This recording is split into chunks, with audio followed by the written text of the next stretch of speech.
chim tôn mi biai mi van cha ti tôn mi khi cây cha cha sao pi thong ngày làm se đi hình in tu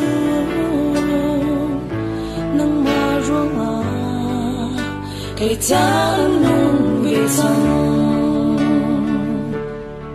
bạn khi đi ngã mân khi chiều lâu in nguy đi ngã mân xuê thật chỉ lại lâu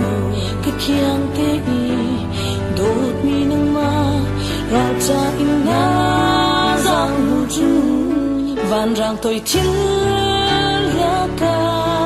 mà sung đằng dây mà nâng tí lâu cứ đốt cây cha nâng loang hi dòng dòng khổ lâu mi ca khát chúa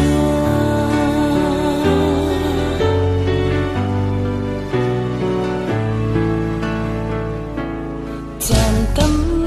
pi mi nung ni chim tôn mi biai tràn ở đông lai ti tôn mi khi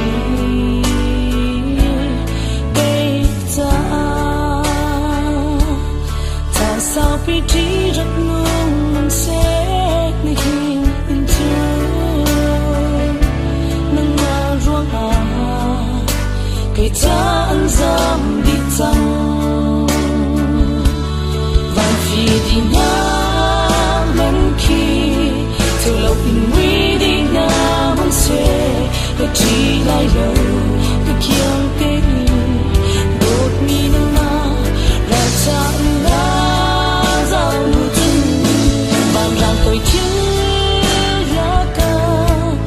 sung đằng dây mà nâng tí lòng có đôi khi cha nâng loang hi dồn dồn khổ lâu mi cả lúc nào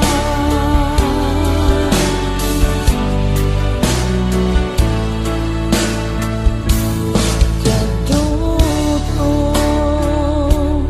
mình nghĩ chính tôn mi biai lom tu ti tôn mi khi cây cha cha sao bi oan cha mình sẽ đi hình chung nang ma ruang à cây cha